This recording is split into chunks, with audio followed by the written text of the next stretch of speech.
దీర్ఘకాలంగా హెడేక్తో మైగ్రేన్తో సఫర్ అవుతున్నారా? ఈ యొక్క బ్రీతింగ్ టెక్నిక్ చేయండి, తగ్గిపోతుంది.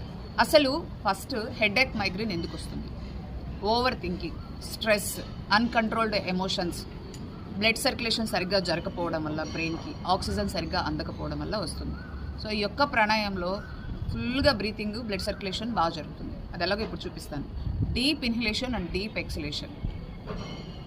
ఫస్ట్ 2 చేతుల్ని చిన్ముద్ర, జ్ఞానముద్రలో ఉంచుకోవాలి. చూడండి.